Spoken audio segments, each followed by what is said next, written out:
Old Mukherjee में जो चीजें हुई शायद ही इसकी कल्पना किसी ने की होगी, जहां लोग सरकार को गुनहगार न देकर किसी संस्था इंस्टीट्यूट को ब्लेम कर रहे हैं। आखिर ये इंसिडेंट कैसे हुआ? क्या इसमें किसी की साजिश थी या इसे किसी ने करवाया? दिन था शनिवार और तारीख थी 27 और ये इंसिडेंट होता है शाम के लगभग 6:30 बजे के करीब, जब एक एसयूवी पानी को चीरते हुए निकलती है। एसयूवी और पानी का प्रेशर इतना बढ़ गया था कि उसने इंस्टीट्यूट की दीवार तोड़ दी। दीवार तोड़ते बेसमेंट में पानी इस तरह से भरने लगा जैसे कोई बाढ़ आ रही हो। पानी का बहाव इतना बढ़ गया था कि देखते देखते पूरा बेसमेंट भर गया। और मत भूलिए कि इसी में वो तीनों छात्र जिनकी इस पानी की वजह से, पानी में करंट फैलने की वजह से उनकी मौत हो गई, क्योंकि जिस रूम में ये तीनों छात्र थे वो थी बायोमेट्रिक लॉक।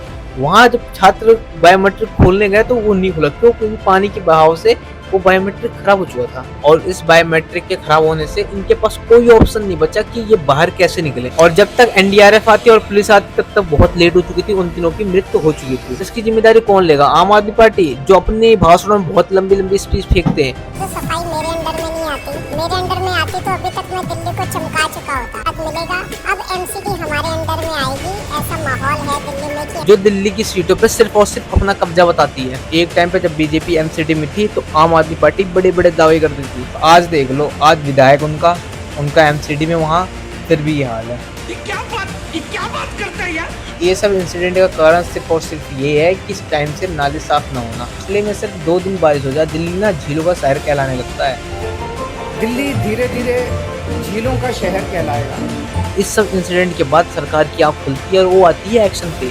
इतने दिन से जो इंस्टीट्यूट इनलीगली बेसमेंट में चल रहे थे उसे अब बंद कराना शुरू कर दी। यहाँ तक लोगों को दिखाने के लिए कि ये इंस्टीट्यूट वाले गलत है, हमारी गलती नहीं है, इन्होंने ऐसा किया इसलिए ऐसा हुआ। इन्होंने 2-4 बुलडोजर लगवा के खुदाई करा दी। और इससे पता चलता है कि सरकार कभी भी अपनी गलती नहीं, जनता की गलती देती है, क्योंकि इनको आदत पड़ गई है चीजों को छुपाने की, उस पर मिट्टी फाड़ने की, और क्या नाम है, ये सब जनता पे थोप दो, जनता देखेगी। और ऐसा नहीं है कि ये इंसिडेंट पहली बार दिल्ली में हो रहा है। दिल्ली में आए दिन ऐसे इंसिडेंट होते रहते हैं। रीजन कि हमारे नालियाँ साफ नहीं होती टाइम से, और जब बारिश का समय होता है तो सारे जुट जाते हैं साफ करने में। देखा आपने लापरवाही का नतीजा है। हमारा बदरपुर का अंडरपास देख लो, या तुम्हारे नोएडा का अंडरपास देख लो, या ओखला अंडरपास देख लो, सारे भरे मिलेंगे तुम्हें, जस्ट बिकॉज ये इन पे ध्यान नहीं देते टाइम पे। आखिर गवर्नमेंट इतनी गिरी कैसे हो सकती है कि बड़े बड़े वादे करके छोटे छोटे काम इनसे नहीं होते। यही जब छोटे छोटे काम टाइम पे नहीं होते, इससे आम जनता की जान जाती है और किसी की नहीं। कौन है ये लोग? कहाँ से आते हैं? अब ये भी न्यूज आ रही है कि जो थार वाला, मतलब जो एसयूवी वाला था, उस पे ब्लेम दिया जा रहा है कि भाई तुमने पानी में गाड़ी गुजेरी, इस वजह से ये इंसिडेंट हुआ। तो भाई अब सब कुछ छोड़ के उस पे चिपट गए, ऐसी न्यूज आ रही है। और इस घटिया सोच और गंदी सोच की वजह से सरकार के लिए तो तालियां बजनी चाहिए। पहले सरकार से सरकार चलती थी, अब पैसों से सरकार चलती है। हमारे देश में पढ़ने वाले स्टूडेंट के लिए कोई फैसिलिटी नहीं है। नेट एग्जाम लीक होते हैं, और फिर कहीं पता चलता है कि कुछ स्टूडेंट ने आत्महत्या कर ली बिकॉज ऑफ एग्जाम लीक। फिर कहीं पता चलता है बच्चों ने पढ़ाई और एजुकेशन छोड़ के काम में लग गए। क्यों? रीजन ऑफ हमारे देश में जॉब है ही नहीं। हमारे देश में आम आदमी की कोई सुनने वाला नहीं, ना सरकार, ना पुलिस, ना प्रशासन। इनको सिर्फ और सिर्फ मतलब है अपनी जेब गर्म होने से।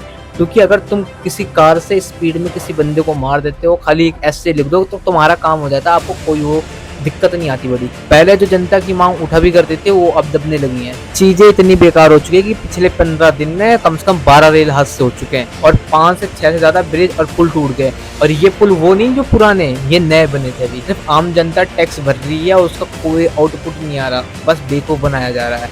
और इस टैक्स पे ना पूरी वीडियो बनाऊंगा, दूसरी वीडियो।